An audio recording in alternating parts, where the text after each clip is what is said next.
I was really nervous because I had had a lot of complications in my first pregnancy with my older son, and I had had 2 miscarriages prior to having him.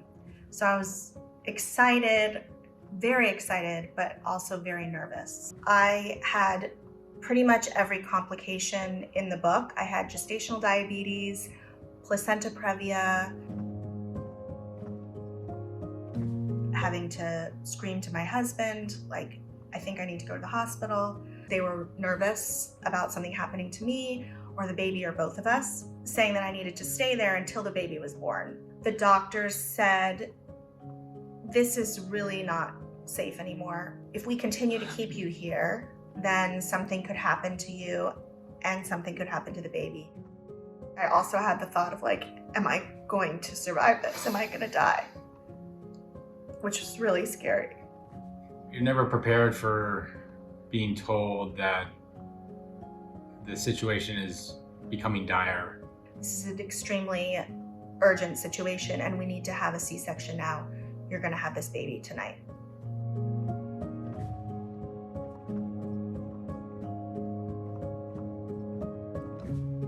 I didn't hear a cry. So then I totally panicked and I looked at Craig. I'm like, is he alive? Is he okay? And he just looked at me and he said, I don't know. There was like a suction sound and then like the tiniest cry. I was in the NICU with the baby, with Wilder, and Aziza was in the operating room when they got back and she was in recovery. I had a baby and I didn't even get to hold him or meet him for like, I think it was like 2 or 3 days. I was really, really sick, and then I think they let me put a mask on and they said, you can come in and meet him. Little baby. What are you guys doing?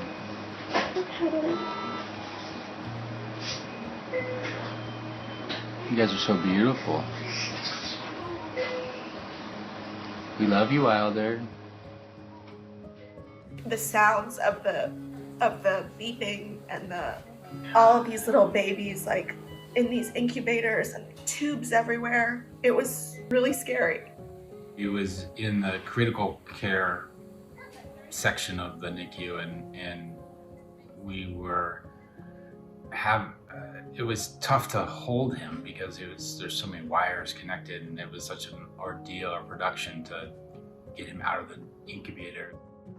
I would try to spend time with my older child in the morning and then I would just go to the hospital and just hold him all day.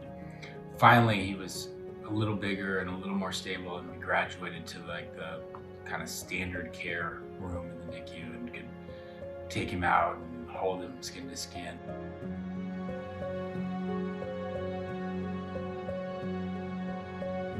Well, I think I was really surprised when they finally said, it's time for you to take him home. I was so excited, but so surprised. I felt like I got robbed of so much of the experience, but then when I had him like all bundled up and it was time for us to go home, I was just so happy and excited. We just snuggled and kissed him all day long. He was so cute, so small. Still do. Still do, yeah, exactly. Wilder is awesome.